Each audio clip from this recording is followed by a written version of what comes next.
bodo amat lah. Gue pribadi akhir-akhir ini mulai suka sama denger lagu rap lagi. Soalnya 1-2 tahun ke belakang gue kayak agak males gitu denger lagu rap, karena gue mencoba mencari genre lain gitu. 1-2 bulan ke belakang ini gue lagi suka banget dengerin 2 artis rap, yaitu Tyler the Creator dan Kendrick Lamar. Menurut gue lagu mereka outputnya tuh bagus-bagus banget dan beda lah sama rap-rap yang dulu gue dengerin sebelum vakum 1-2 tahun denger rap itu.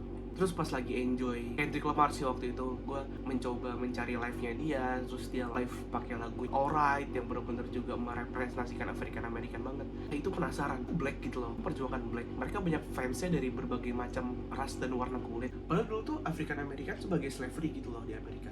Tapi sekarang masih udah banyak orang-orang Afrika yang gede juga di Amerika.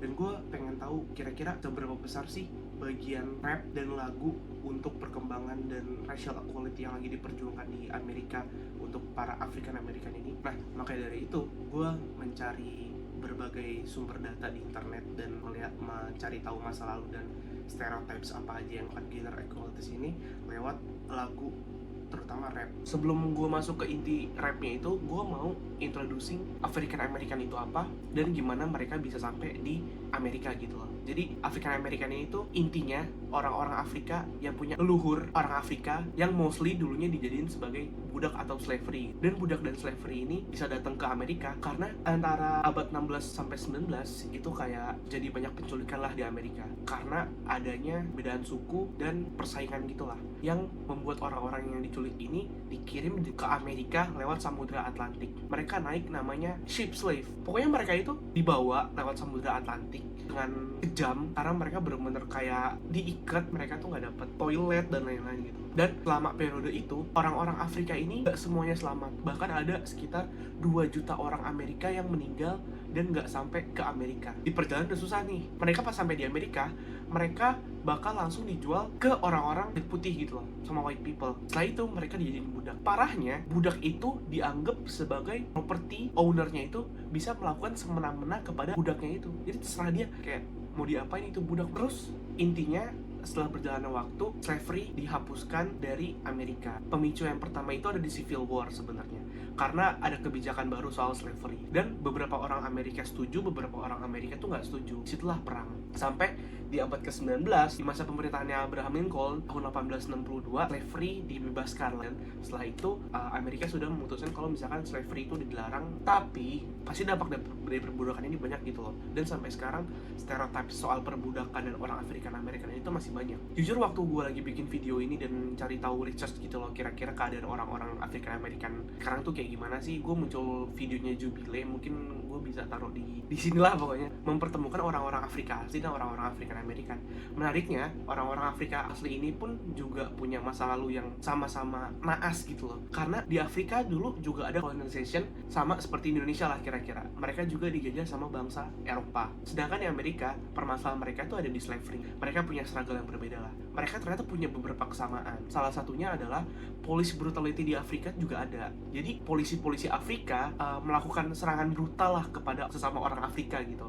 Nah, cuman bedanya kalau di Amerika, brutality-nya ini dilakukan sama polisi yang bisa dibilang punya wewenang dan merasa lebih baik daripada black. Di luar itu juga masih banyak ketimpangan yang masih dirasain sama orang-orang African American di Amerika. Ketimpangan ekonomi, politics, media representation, hukum, education, itu sampai sekarang masih ada. Tentunya hal ini dipicu sama selalu orang African American yang dulunya ditindas. Soalnya slavery ini tuh membangun benar-benar stereotypes buruk soal orang-orang Afrika di Amerika. Contohnya aja sampai sekarang masih ada stereotypes orang-orang Afrika tuh pemalas, terus dianggap sebagai kriminal, intellectual inferiority, dan lain-lain. Contohnya aja, ada ketimpangan di bidang hukum. Gue punya data di tahun 2015, kalau misalkan African American ini dituduh setidaknya 1 dari 4 penangkapan narkoba yang ada. Padahal pergunaan narkoba di setiap ras itu ya sama aja. Hal ini menunjukkan dan menggambarkan kalau misalkan hukum yang ada di Amerika ini tuh lebih tajam ke orang-orang African American daripada ke ras-ras lainnya. Padahal penggunaannya sama aja. Selain itu juga, yang kemarin booming banget kan ada police brutality. Nama-nama seperti George Floyd, mereka menjadi simbol seberapa kejamnya polisi-polisi Amerika kepada orang-orang African American. Dan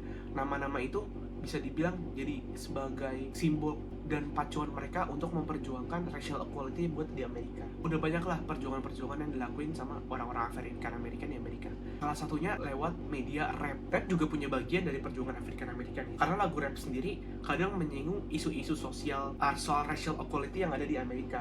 Jadi kadang rapper-rapper ini memasukkan pandangan atau point of view mereka ke dalam karya-karya yang mereka bikin. Rap sendiri kental dengan budaya hip hop culture, dan rap menjadi salah satu simbol kelahirannya hip hop di tahun 1970-an di New York. Dan rap dan hip hop sendiri cukup kental dengan budaya African American. Karena rap sendiri lahir di South Bronx, New York, banyak didominasi sama orang-orang African American. Deep roots dari rap sendiri juga punya hubungan yang kental sama budaya Afrika, seperti storytelling yang beritme, oral tradition. Mereka juga punya hubungan sejarah yang baik dengan Afrika. Rap ini bisa dibilang jadi sebuah bentuk ekspresif orang African American, kayak apa yang mereka rasakan, pengalaman buruk mereka dapat. Contoh karya African American yang memperjuangkan racial equality adalah lagunya Alright by Kendrick Lamar. Ini lagu tuh bener-bener berimpact banget ke perjuangannya racial equality African American. Lagu ini tuh bagian dari album To Pimp a Butterfly. Alright ini menjadi anthem dari racial equality dan telah berkontribusi banyak untuk memperluas atau menggaungkan racial equality di Amerika. Bahkan beberapa protestor #Black Lives Matter yang sampai sekarang masih memperjuangkan ini sempat menyanyikan lagu ini sebagai bentuk protes untuk memperjuangkan racial equality dan menjadi simbol perjuangan racial equality. Lirik dari Alright yang paling terkenal itu bahkan sampai punya impact besar itu, "We gonna be alright, and we gonna be alright." Menjadi sebuah mantra dan harapan bagi orang-orang African American dan menjadi kekuatan yang mereka buat memperjuangkan racial equality. Lirik pertama dari lagu ini aja menggambarkan kehidupannya African American di Amerika gitu. Kayak all my life I have to fight. Menurut gue tuh bener-bener kayak menggambarkan aja seberapa perjuangannya orang African American di Amerika dan menggambarkan seberapa besar struggle yang mereka di sana. Di lagu ini juga ngejelasin economic hardships yang udah dilalui oleh Kendrick Lamar dan pejuang-pejuang industri lagu dan rap di Amerika. Liriknya yang "Wouldn't you know, we've been hurt, been down before. When our pride was low, looking at the world like where do we go." Ini benar-benar menjadi komentarnya Kendrick Lamar buat commercialization hip hop dan the criticism yang udah dia lalui selama berkarir. Terus lirik selanjutnya yang gue suka, "And we hate Popo, wanna kill us dead in the street for show." Jadi kalau misalkan dari persepsi gue, orang-orang African American ini tuh kalau misalkan melihat polisi tuh beberapa ada yang takut karena mereka takut bakal ditembak. Udah banyak kasus-kasus orang African American di Amerika tuh ditembak mati oleh police brutality dan mereka dianggap sebelah mata. Selain dari liriknya, menurut gue MV-nya juga cukup menggambarkan seberapa struggle-nya orang-orang African American dan seberapa kejamnya police brutality yang ada di Amerika ke African American. Banyak elemen-elemen penembakan, kalau misalkan gue lihat ada 2 kali elemen penembakan dan dua-duanya bisa dibilang sebagai adegan yang krusial di dalam MV-nya, seolah menjadi simbol racial equalities yang ada di Amerika dan menunjukkan seberapa struggle-nya orang-orang African American yang ada di sana. Dan balik lagi di akhir, "We gonna be alright." Dikumandangkan kayak memberikan semangat dan api baru untuk African American mensuarakan racial equalities. Tapi di luar itu juga, rap dan hip hop sendiri juga punya banyak stereotypes buruk terhadap hip hop dan juga rap